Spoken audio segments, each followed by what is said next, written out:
Welcome to Chem Plus. Welcome to Chem Plus. Today we've decided to look at nucleophilic substitution. The very first thing that we're going to do is to look at different nucleophiles. We have picked those 4 nucleophiles. If you take a closer look at the nucleophiles, there's something that is common in all of them, right? What is it?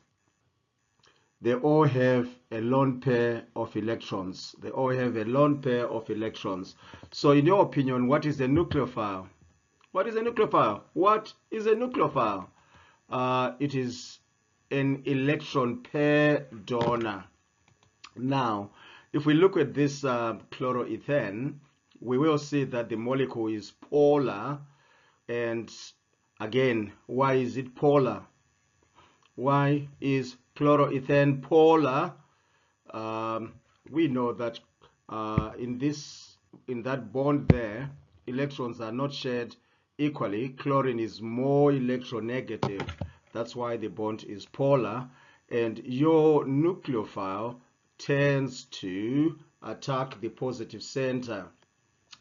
Nucleophiles are therefore ions or molecules strongly attracted to a region of positive charge. Now let's look at the actual mechanism. The bond is polar. We've already touched on that. Your nucleophile there attacks the positive center. As that happens, this bond here starts to break as well at the same time. This bond here starts to break at the same time. And what do we form? That's your nucleophile. The lone pair of electrons on the oxygen atom form a bond with the carbon atom. That is some kind of dative covalent bond being formed there. But the electrons being shared in this bond move on to the chlorine, breaking that bond. I think it's some kind of heterolytic fission happening there. Then what do we form? We form ethanol plus the halogen halide. The Kelly arrows show the movement of electrons from the nucleophile to the positive center. Now then, what affects the rate of nucleophilic substitution is the bond strength of the C to the halogen atom, right?